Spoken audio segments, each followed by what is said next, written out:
লগি বৈঠা দিয়ে পিটিয়ে হত্যার পর যে মরদেহের উপর নিত্যরত ছাত্রমৈত্রীর সভাপতির যে নিত্যরত অবস্থা তাও ফুটে তোলা হয়েছে।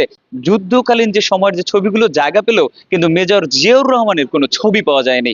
বাংলাদেশ জামায়াত ইসলামীর আয়োজনে জুলাই এখনো শেষ হয় নাই, এই স্লোগানকে সামনে রেখে আলোকচিত্রী প্রদর্শনের আজ শেষ দিন।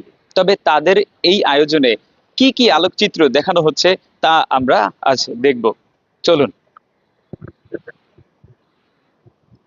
জামাত ইসলামের এই জুলাই কেন্দ্রিক যে আলোকচিত্র প্রদর্শনী করা হয়েছে, তারা শুরুতেই বাংলাদেশের সৃষ্টির প্রথমে যে আজাদী অতঃপর স্বপ্নভঙ্গ সেই দৃশ্যপট তারা নিয়ে এসেছে এবং দেখা গেছে যে 1947 সালে ভারত বিভক্তি পরিকল্পনা সংক্রান্ত বৈঠকের চিত্র আসছে, ইতিহাস আসছে।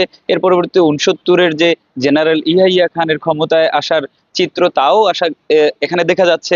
রেডিওতে 1970 সালে সাধারণ নির্বাচনের ফলাফল শুনছেন আওয়ামী লীগ নেতা শেখ মুজিবুর রহমান, তাও কিন্তু ফুটিয়ে তোলা হচ্ছে।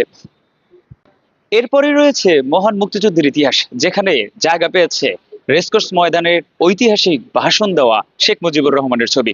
তবে এখানে মুক্তিযুদ্ধের খুব বর্বরতা এবং বিশেষ যুদ্ধকালীন যে সময়ের যে ছবিগুলো জায়গা পেলেও কিন্তু মেজর জিয়াউর রহমানের কোনো ছবি পাওয়া যায়নি, অর্থাৎ তার কোনো অবদানের স্থিরচিত্র এখানে ফুটিয়ে তোলা হয়নি।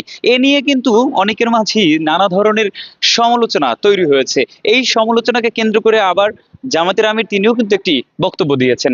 এর পরবর্তী যদি আপনাদেরকে দেখাই, যে দেখতেই পাবেন তারা কিন্তু একনায়কতন্ত্র অর্থাৎ মুক্তিযুদ্ধের পরবর্তীতেই যে একনায়কতন্ত্র তৈরি হয় সেই স্থির চিত্র ফুটিয়ে তোলা হয়। অর্থাৎ 72 থেকে 75 সালের মধ্যকার যে সময়টায় একনায়কতন্ত্র কায়েম করে এই যে শেখ মুজিবুর রহমান, সেই স্থির চিত্রগুলো তারা তুলে ধরেছেন। এবং বিশেষ করে যে দৈনিক বাংলা পত্রিকার যে জিয়ার নেতৃত্বে সিপাহী জনতার বিপ্লবের স্থির যে পত্রিকার কাটিং সহ অন্যান্য যে প্রসঙ্গগুলো রয়েছে প্রত্যেকটি বিষয় কিন্তু তারা ফুটিয়ে তুলেছে।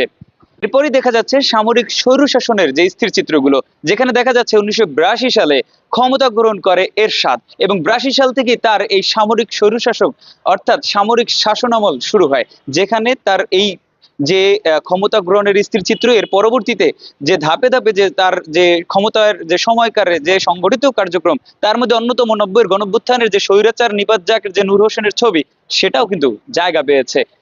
সামরিক স্বৈরশাসনের পরবর্তীতে দেখা যাচ্ছে ফ্যাসিবাদ, অর্থাৎ যেই ফ্যাসিবাদকে কেন্দ্র করে জুলাই গণঅভ্যুত্থান তৈরি হয়েছিল এবং সেই গণঅভ্যুত্থানে পতন ঘটেছে শেখ হাসিনার। সেই ফ্যাসিবাদদের লম্বা সময় অর্থাৎ 2006 থেকে 2024 সাল পর্যন্ত যত ধরনের অপকর্ম, পিলখানা হত্যাকাণ্ড সহ লগি বৈঠা দিয়ে পিটিয়ে হত্যার পর যে মরদেহের উপর নিত্যরত ছাত্রমৈত্রীর সভাপতির যে নিত্যরতর অবস্থা তাও ফুটে তোলা হয়েছে।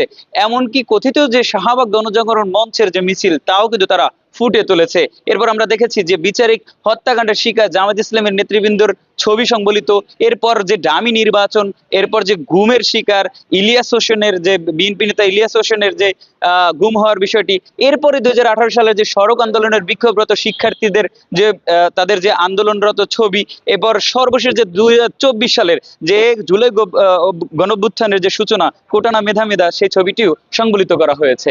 এরপরেই রাখা হয়েছে জুলাই গণঅভ্যুত্থান, যে গণঅভ্যুত্থানকে কেন্দ্র করে এবারের এই জুলাই এখনো শেষ হয় নাই যে স্লোগানকে সামনে রেখে আলোক জুলাই শহীদের চিত্র ফুটে তোলা হয়েছে। সেই জুলাই গণঅভ্যুত্থানের স্থির চিত্র, যেখানে দেখা গেছে যে সকল শহীদের প্রতিচ্ছবি, অর্থাৎ এই যে অপশাসন দুঃশাসনের বিরোধী যে আন্দোলনের যে এক অন্যতম প্রতিচ্ছবি আবু সাঈদের ছবি কিন্তু আমরা দেখতে পাচ্ছি। এছাড়াও যে এক দফা এক দাবির কোটা নট কাম ব্যাক যে স্লোগানে মুখরিত হয়েছিল শাহবাগ, সেই ছবিটি আমরা দেখতে পাচ্ছি এবং অসংখ্য হাজারো শিক্ষার্থী জনতা সহ যারা অংশগ্রহণ করেছেন সেই ছবিগুলোও কিন্তু এখানে সংবলিত করা হয়েছে। সর্বশেষ যখন লাগাতার গুলিবর্ষণ এবং হাজারো শহীদের হওয়ার পথেও যখন কেউ বাধা বিপত্তি না মেনে অগ্রসর হচ্ছিলেন, ঠিক সেই শেষ মুহূর্তের এক দফা এক দাবির যে মুহূর্ত সেই সময়টাও ফুটে তোলা হয়েছে। অর্থাৎ আমরা দেখতেই পাচ্ছি যে এই যে জুলাই শহীদের কে কেন্দ্র করে অর্থাৎ জুলাইয়ের যে আলোকচিত্র প্রদর্শনীতে কিন্তু জামায়াত ইসলাম একেবারে শুরু থেকে 1947 সালের যখন ভারত পাকিস্তান ভাগ হওয়ার পরবর্তী থেকে 2024 সালের গণঅভ্যুত্থান পর্যন্ত সর্বশেষ যে ইতিহাস সেই ইতিহাস তারা উপস্থাপন করেছে। তবে এই উপস্থাপনের মধ্যেও দেখা গেছে মুক্তিযুদ্ধের ইতিহাসে কিন্তু মেজর জিয়াউর রহমানের কোনো অবদান বা কোনো সচিত্র প্রদর্শন হয়নি। এ নিয়েও চলছে নানা ধরনের সমালোচনা। এই ছিল জামায়াত ইসলামের আয়োজনে জুলাই কেন্দ্রিক আলোকচিত্রী প্রদর্শনের সর্বশেষ তথ্যচিত্র। হোসাইন সিপাহী, সময়ের কণ্ঠস্বর, মিন্টো রোড থেকে।